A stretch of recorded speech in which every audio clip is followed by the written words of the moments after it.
All right, I put our timeline back up here because we're going to see throughout Genesis that God's telling a story. The Bible's one big story. And it pretty much covers 7 days. You have a creation, then something happens to that creation, it comes under judgment and ruin, and then God steps in and restores it in 6 days, and He rests on the 7th. That's the opening of the Bible. God opens with this foundation that He builds the rest of Scripture on. And the rest of the Bible has to do with the first creation was the creation of the earth and the world, but then God creates a new creation, man. And almost immediately man falls in sin, and now God again is going to work 6 days and rest on the 7th day. Only in the latter restoration, each day is 1,000 years long. And the Sabbath day of rest, the 7th day, is going to last for 1,000 years. And we know that as the millennial kingdom. The Bible has really very little to say about what happened in eternity past. The Bible starts with Genesis 1:1. In the beginning, God created the heavens and the earth. Now we know that God is, has forever been. We know God has always existed, and you and I can't comprehend that, and that's okay. God starts right here where we can start comprehending. God gave us a pretty timeline where we can kind of get an idea of what's going on. And then we get out here to eternity future after the 1,000 years are over, and the Bible has really very little to say about eternity future. There's only a couple of, maybe 3 or 4 places in Scripture that I can think of that reference eternity future. Most of the Scripture is coming right here to this Sabbath day of rest. And the Bible gives us a little insight as to, hey, there is something after that, but the emphasis is right here. Some scholars believe that in God's timetable, we have the 7-day week. And we just keep repeating, after we finish the 7th Saturday, there's Sunday. It starts all over again. Some believe that in God's timetable and His structure of the ages, that's the same. It's the same. It'll last 6,000 years and then a 7,000-year day of rest.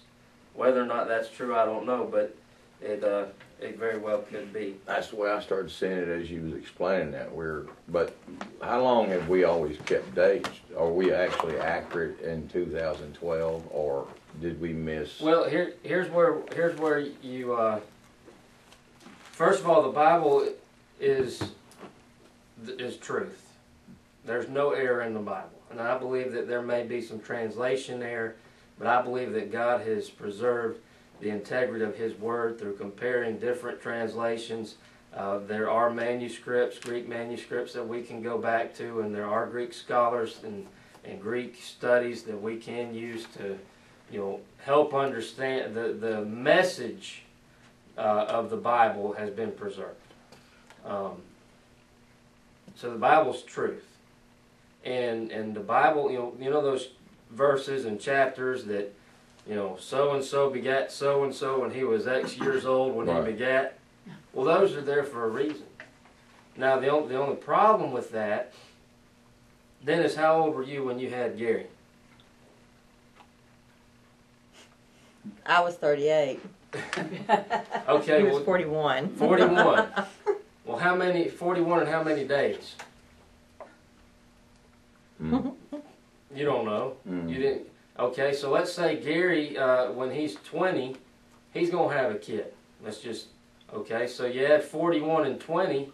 Well, if you were 41 and a half and Gary was 20 and a half, you'd really be getting 62 years. But we're only adding 41 and 20.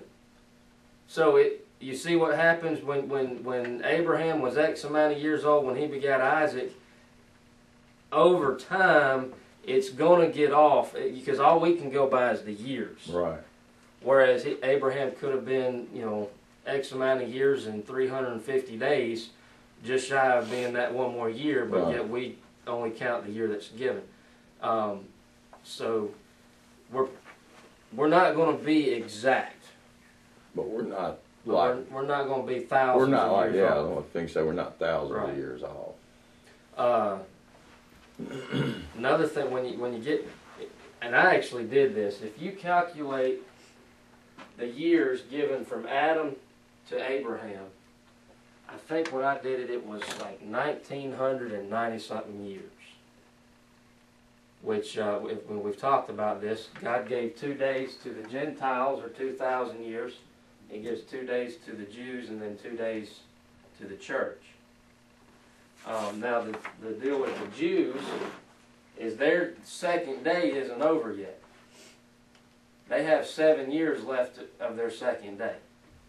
And that's, I still haven't completely wrapped my mind around the tribulation and how that's Daniel's 70th week and the last 7 years of Israel's dispensation, but somehow God just kind of stopped Israel's day and put the church's 2 days in, and then he's going to throw those 7 years on the back end, because the church is going to be removed and God's going to be dealing with Israel again. But if you add the years from Abraham to Christ, you're going to get just shy of 2,000 years, which we know that there's still 7 years left that's going to be put over here. And if you calculate, most scholars believe that Christ died in 33 AD, 34 AD, and 50 days later the church was born on the day of Pentecost.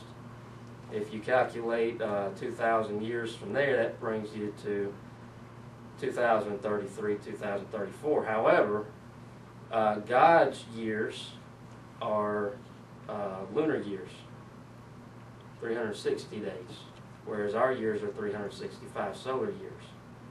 The Jewish year is the year that God uses in the Bible.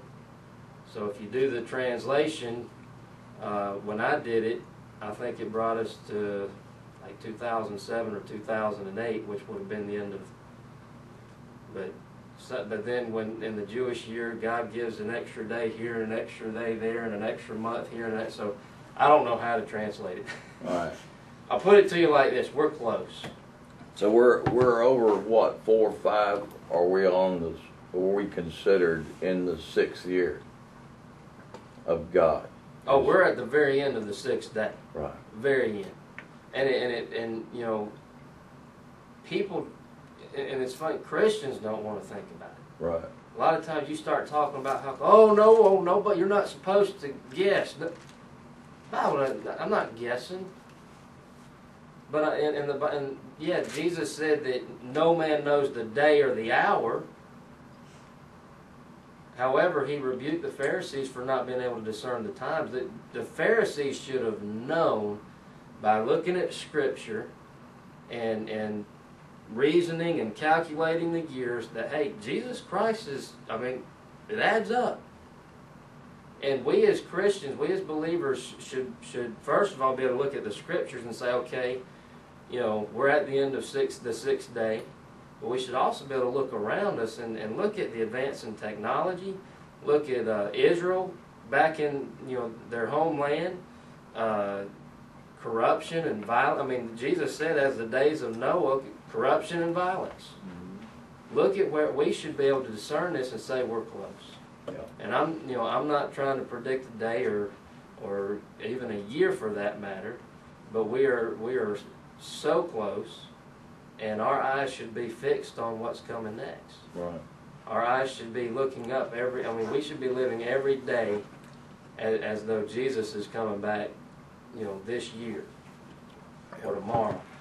He tells us to do that also. Because he very well could. But God's beginning to tell this story. He opens it with the restoration account. Most people call it the creation account. It's the restoration account. God created the heavens, the earth, Genesis 1:1. The earth became formless and void, Genesis 1:2. The rest, in the second part of Genesis 1:2, he started restoring this earth that was ruined over 6 days, and he rested the 7th.